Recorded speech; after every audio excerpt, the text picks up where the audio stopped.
Good All morning. right, good morning. Welcome. It's so nice to have you here on the 13th day of September 2020. 2020. So it's been been an interesting and long week in many ways. But I'm going to start us off this morning with our theme, and the talk today is from start to finish, a spiritual adventure. And I'm going to dig right in. After my meditation the other day, I was meditating on a lot of different things, but as I went to get up, I thought to myself, how should I get up?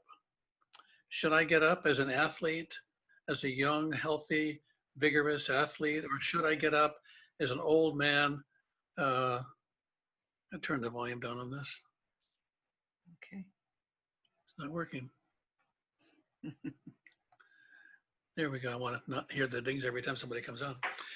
So should I get up as an athlete and vigorously and enthusiastically, or should I get up as an old man of 75 or 80 or more? And then I realized, so I tried getting up a couple of different times. I stood up I got up from the chair as I imagined I would have when I was 30 as an athlete.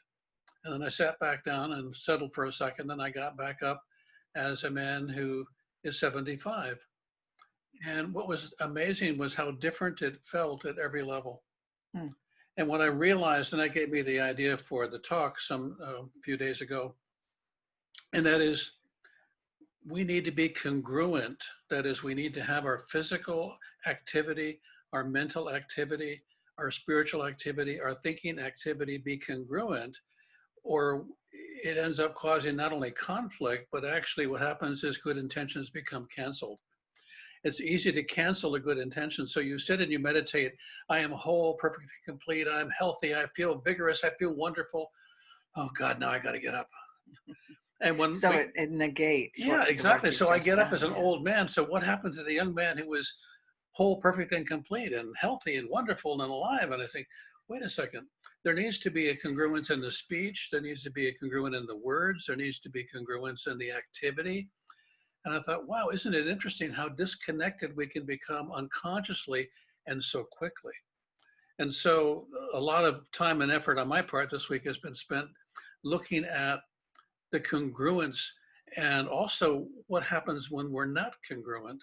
A good example of that is I took my blood pressure the other day, and I won't give you the numbers, but it was higher than I wanted it to be. And then I closed my eyes and I imagined my dog licking my face. And I took my blood pressure again, and it dropped 20 points. That was less than 5 minutes. So what is your heart resonating to? Is your heart resonating to your worry? Is your heart resonating to your future, the future that you see that's good for you, that you want to be in?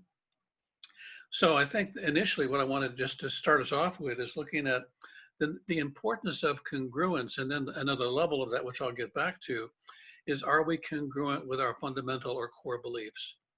And one of the things that I know is that if we're not congruent with our core beliefs, and we also then act differently from the things we say we want, we just cancel the whole thing out, and it becomes a waste of time. It just becomes rote repeating of something that we'd like to have happen. I think that your blood pressure experience was really pretty phenomenal. And I remember that I learned when I was doing my master's thesis in psychology, I used a polygraph because at the time, University of US, where did I go to school here in Boca Raton? FAU had no other equipment to measure things like blood pressure or an emotional reaction. And I was measuring femophobia, which is men's fear of being a woman or feminine. And so my subjects, I had to ask a series of questions and see what they reacted to on a polygraph. And I was just astounded how, blood pressure was just one of 4 measures, but I was astounded at how it could just really jump up when they were having a guilt reaction or an emotional reaction, a fear reaction to a question. And so I really saw how blood pressure just is a very variable thing. So don't ever let yourself get scared unless it's consistently too high. Know that you can bring it down really with your thoughts and your feelings if you get it all congruent. You know. Well, when you think just the blood pressure alone, let's say take your blood pressure and it's higher than is quote recommended for a person of your age. And then you have some choices. You can say, that's amazing, and I'm going to bring that down in a hurry. Or it doesn't stay like that, or it doesn't mean anything because I'm more than my blood pressure at this particular moment. Or you can say, oh my God, that's 11 points too high. I could have a stroke. Oh my Yeah. God, what if I have a stroke? What am I going to do? I'll take it again. Oh my God, it's even higher. Because now you're worried. This is terrible. My doctor said that if I don't take this pill every day, I'll probably be an invalid for the short amount of time I have left to live. I'll probably even die before it's fully digested. Oh my God, let me take it again. Oh my God, I better call somebody. And what we can do is in our consciousness, elevate it. But anything that in our consciousness we can elevate, in our consciousness we can lower. The last time I went to see my doctor, and you're rushing to get there on time, and they're going to weigh you and do your blood pressure. So when the assistant took my blood pressure, it was way too high, and I said, just give me a minute here, and she left the room, and I just visualized myself on a Bahamian beach with loved ones and having a wonderful relaxed time, and she came back and it was all normal. Right. So So let's look at that one parameter. If you can change your blood pressure, you can change your heart rhythm, you can change your heart coherence to your thinking. Imagine saying to yourself, I am whole, perfect, and complete at every level of my being. Now I know that it's true. I feel that it's true. I see myself now functioning in that way. And as I see myself functioning whole, complete, filled with love, I allow myself to smile. I allow myself to breathe. We begin then to move into a kind of coherence that makes the experience for our consciousness not only believable, but the only way to go. It makes it a practical way to live. So that brings me to the Global Coherence Initiative. We just finished teaching and studying the book Becoming Supernatural by Joe Dispenza. And in it, he talks about his work with the Heart Math Institute. And I joined our center, I don't know, sometime in this last 6 months, to be a part of Resonance Science's Global Coherence monthly meditation. Because the idea is that if we come together with lots of other people around the globe and we go into that heart space, you start by imagining breathing in and out of your heart and having elevated emotions of love and peace. And then you get that heart brain coherence. And then you join with others. What happens is the waves of your electromagnetic being combine with the waves of others and create an even higher energy and amplitude. And it goes out into the Earth's electronic field. And we believe that when we do that, we're bringing greater peace and harmony to the Earth's electronic field to help the discord on Earth right now. And I wanted to read a little bit from Joe Dispenza's book on that about why they believe that's so. And they have lots of experiments to back it up, including, large groups of meditators who've gathered. And when they've measured the results, violence of all sorts is down by 70%. That's incredible. In those areas. But I wanted to start by telling you that in 1954, this is a long time ago, it's almost 70 years ago, a German physicist named Schumann established by measuring global electromagnetic resonances generated and excited by lightning discharges in the ionosphere, something that they now called the Schumann resonance. And You can think of it as a frequency, as a tuning fork for life. It acts as a background frequency influencing the biological circuitry of the mammalian brain, and in fact, all life. He says you can think of the Schumann resonance as the Earth's heartbeat. It is 7.83 hertz.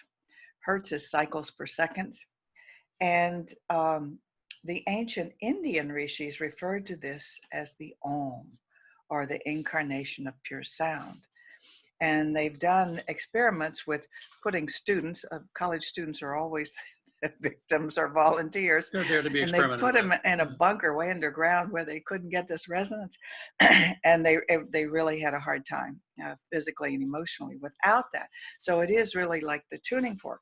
So the Global Coherence Initiative started in 2008 by HeartMath Institute. Believes that by coming together, we can positively affect the Earth's electronic field. And we believe that too. We have, in Science of Mind, we have global prayer days for the Earth and things like that, knowing that the more energy we do together, the more we come into coherence and have an effect. I'm going to stop talking in just a minute, let you talk, but I wanted to say I was listening to the Seth book, the first couple of chapters of The Nature of Personal Reality. And he says, we human beings have created everything we experience here on Earth. We've created it all. We used to like to blame the devil. We now have evolved in consciousness and sophistication enough to know there is no devil. That's what we projected from our own ability to do evil things. And we also can't blame God. So we have to know that we create it. So why not create it proactively? When the world is in disharmony right now, why not do our part? I think once a month is what it is. I participated yesterday. It's Saturday at 3. And if you're interested, let me know afterwards and we'll send you the invitation for that so you can participate. I used to do lots of cross-country bicycle rides with groups. And there's several things that we noticed when we would ride together. If you were riding in the lead position, the person behind that could ride into draft. And into draft meant that person would be pulled along. And it would take less energy because the person in the front was opening the way, if you will. But something else that we noticed and we couldn't explain, which was that whenever we rode together, the person in the front rode faster than they would have if they'd been riding alone. Mm. And in a way, what happened is the group pushed the leader and the leader pulled the group. Interesting. And it's a kind of coherence and relationship to one another. We would see the leader and pedal harder to keep up, and the leader would pedal harder to stay ahead. And it all worked together. It wasn't like pedaling alone. I think one of the problems we run into, and particularly during the pandemic, is that we often feel we're pedaling alone. And we don't need to do that. In fact, it's really more critical right now that we pedal together, that we find other people to ride in consciousness with. And so we can be encouraged. And what's true is that we can encourage each other even when we're not together. We can hold a person that we care about in mind and thought and send them quite literally the love and kindness that they may be having a hard time finding or holding on to. So I bet when you were biking, you took turns being the lead, right? If we could catch up with them, yeah. Because I That's know absolutely true. We saw a special that showed that ducks and even I think they were some herons who fly in that V formation. The the lead duck or heron is having the hardest time. They're fighting most of the winds and the rest benefit, but they take turns.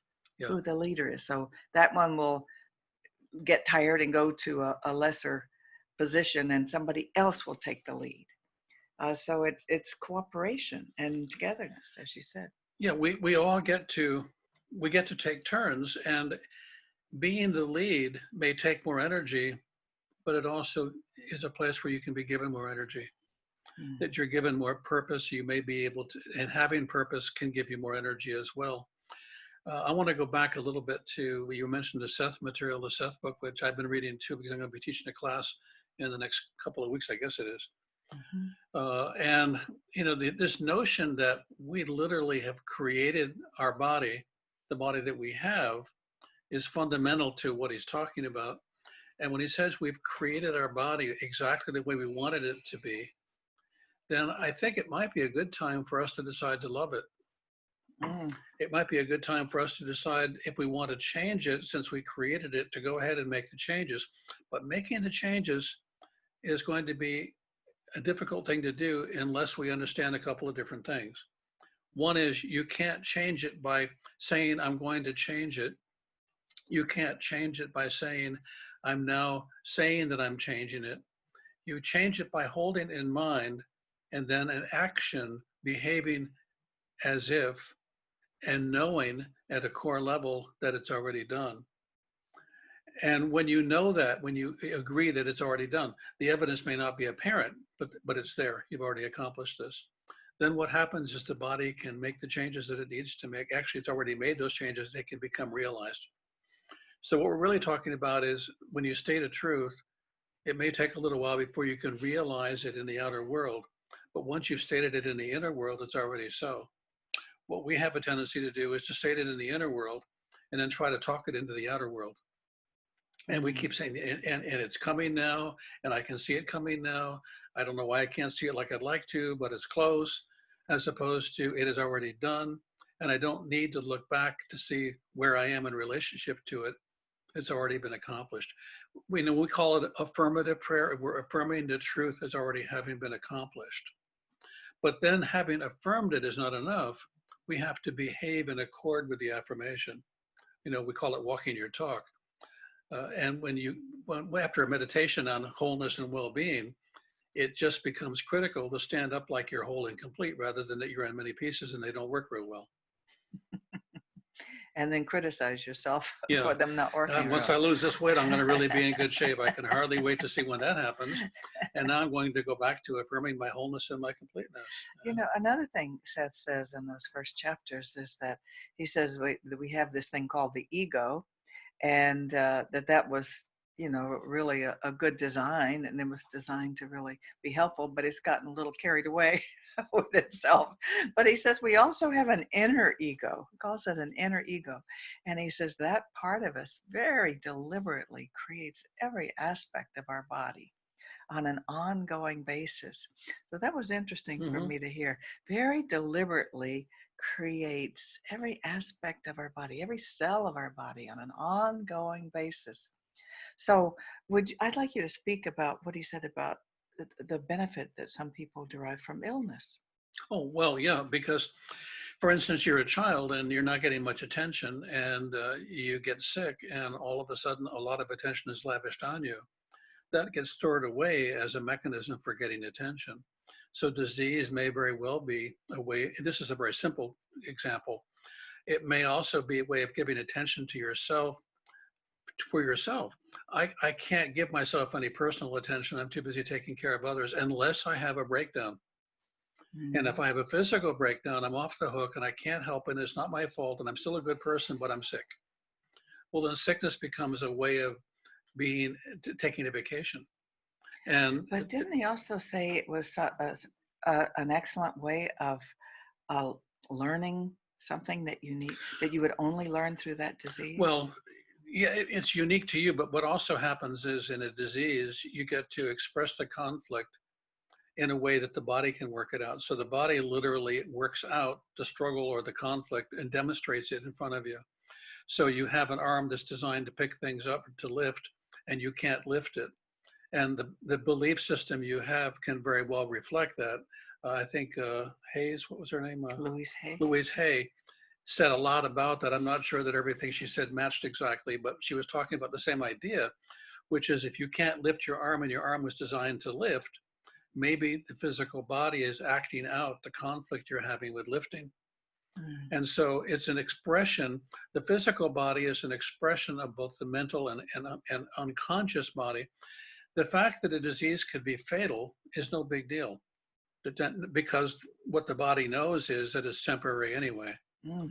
You know what? That reminds me of the exercise that we did with Radix when we first met.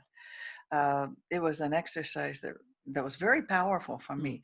They had us go through a series of statements, shout them actually. Had a partner, it was a dyad. And I can remember some of them to today because they started at the head. And they were statements like, "You give me a headache," or "You're a pain in the neck. Pain in the butt. I can't shoulder you anymore. I can't carry you anymore." Um, let's see, what are some of the rest they had? They went on down the body.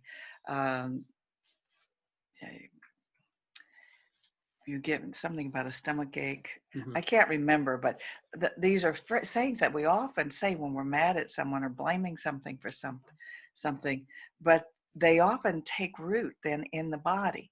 You know, the very thing we've said. You drive me crazy. But I also, can't stand that right, anymore. so you can't stand anymore. You need Yeah, yeah, if you need a walker, yeah, maybe it's because you can't stand. yeah. And this was psychological. It wasn't metaphysical, but Yeah. it But applies. what if you also say, I can't get anything right. I can't do anything. I can't believe how stupid I am. I can't believe how helpless I am. I can't believe how weak I am. Oh, okay, we can do that. And so the body is a listening post for and a reflector of the conditions that you're in. So if you're not happy with the condition of your body, there's a core belief that you've got that has something to do with your having achieved having that dysfunction. And having dysfunction is an achievement. It's not something done to you, it's something done by you. And having function is also something that you can do by decision. We have lots of examples. In fact, Dispenza is a good example of somebody who was not going to be able to walk again, I understand, who on He his was own, hit by and dragged by a car, right? broke his back. So he overcame that by thought alone. He didn't overcome it with drugs. He didn't overcome it with surgery. He overcame it with thought. Another writer who wrote the book, The Hell I Can't, whose name I can't think of either, but it's a great little book.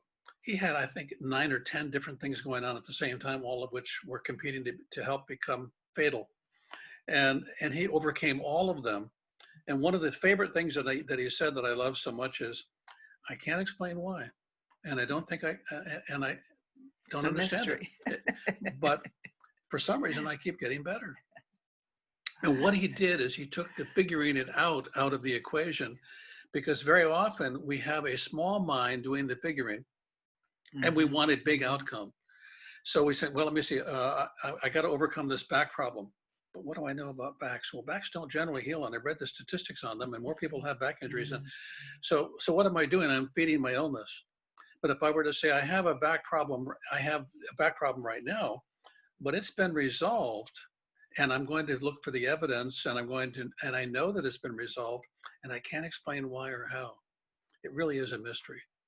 And if we could allow it to be a mystery, and we could unearth the idea that all things are possible without having to figure them out. So what we do is we come up with this wonderful idea, I can heal myself. And then we say something having to do with the healing, and then we talk ourselves out of it. Yeah. Yeah. Joe Dispenza's book is full of people who have recovered from, I mean, deadly and chronic diseases. And some of them, it took them several years. Some of them, it happened instantaneously. So the instantaneous ones always get my attention Mhm. because it's like, you know, that's impossible if we keep our understanding of natural laws just to the physical ones we're used to. But, you know, this whole life is spiritual. But It's spiritual. And spiritually, things can change in an instant.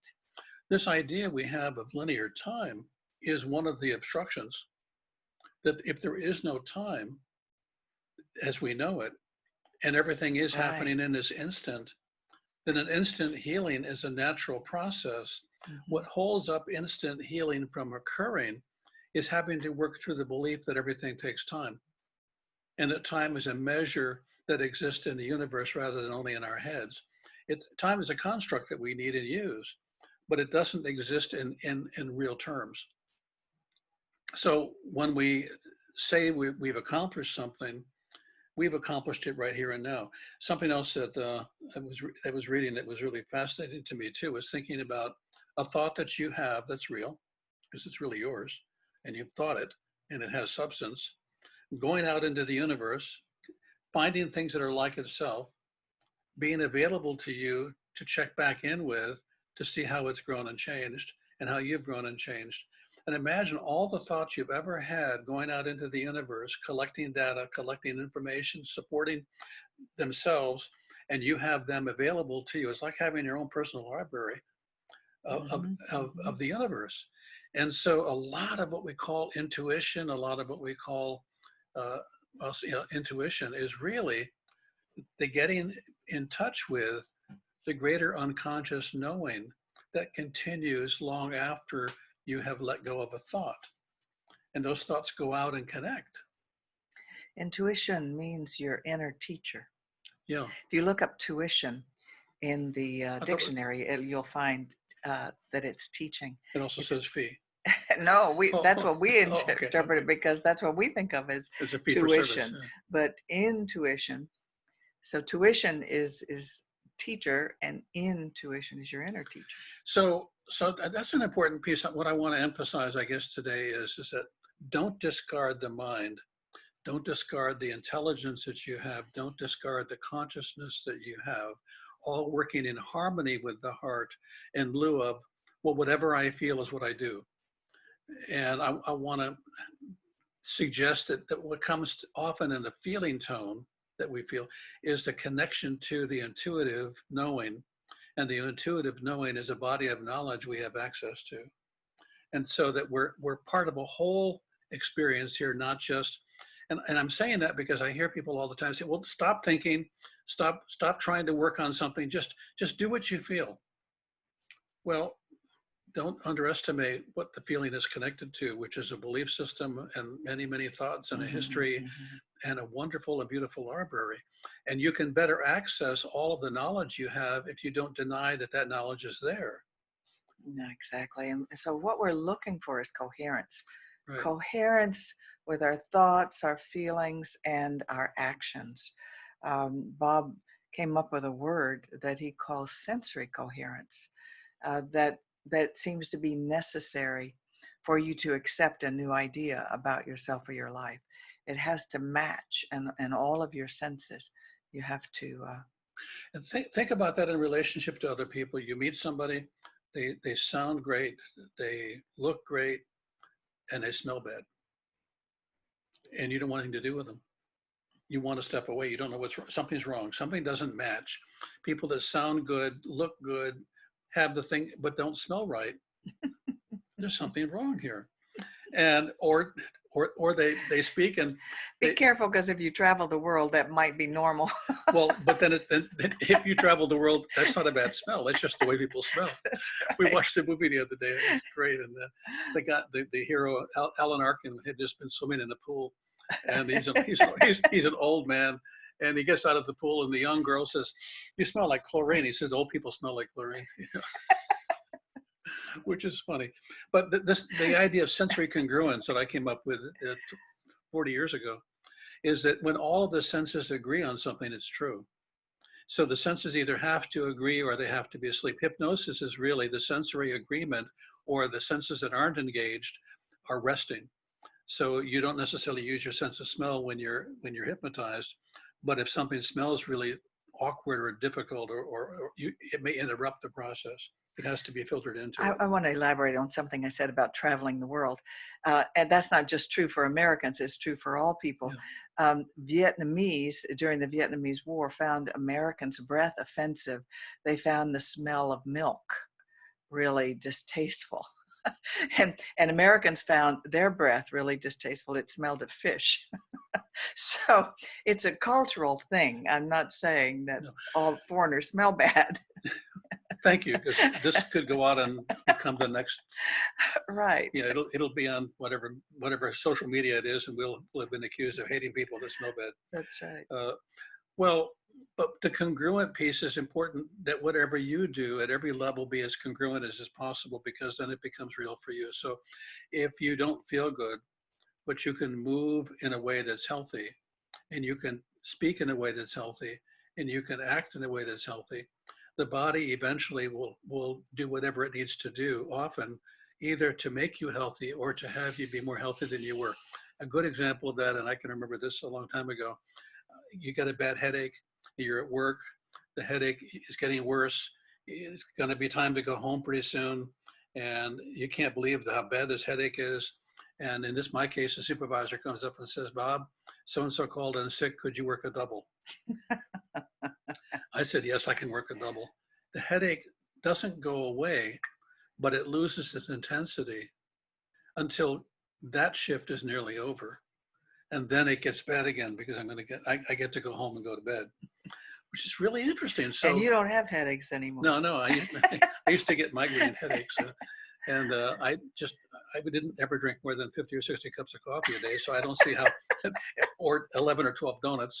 And I don't see what that had to do with anything. Right. But when I cut those things out, of course, the migraines went away. But the idea that we can often bypass physical symptoms by having a congruent action plan, if you will, towards something greater or towards something new or something more. The nurse that we know about, whose name I don't know. Honey, it's oh my goodness, time. we're running out of time. We're going to be talking for another hour and a half. I'm so sorry. Because we're on a roll. Yeah. This is way too much fun to have it limited to a half an hour. Anyway, tune in next week. Before we do anything else, we need to mention that we are Centers for Spiritual Living PalmBeaches.org. You can go to that site if you would like to, and you can sign up for classes that we have. You can read the latest post we have. You can donate any portion of your fortune to the center, and so that we can continue to thrive. And you can be just a friend if you'd like to be. I'd like to say that Bob's class will be on the Seth book, The Nature of Personal Reality, and that will start Thursday after this next one from 1 to 3, and it will be by Zoom. And the cost is on the website, and the book is available on Amazon, or you can have it read to you on YouTube, which we're enjoying doing too. Fantastic reader who reads the entire book, chapter after chapter. So I'm doing both. So do I want to close with a prayer? Sure, go ahead. Okay. So let's close now and remind ourselves of these eternal truths, that we are one with all that is, with all of life on so many dimensions and so many levels. We are far greater than this physical being. We have lived for eons and will continue to live. There is no death. And so we give thanks for knowing this. We give thanks for understanding that we create our own personal reality. We give thanks for being empowered to change our personal reality, to fit our liking better, and to know that we're creating our whole human experience here on earth. So we also choose to empower our earth, our planet, with peace and joy and love and harmony. We give thanks that we may do so. And together we say, and so it is. So it is. And we're going to end here, and we'll see you all. No. We end our recording. Oh.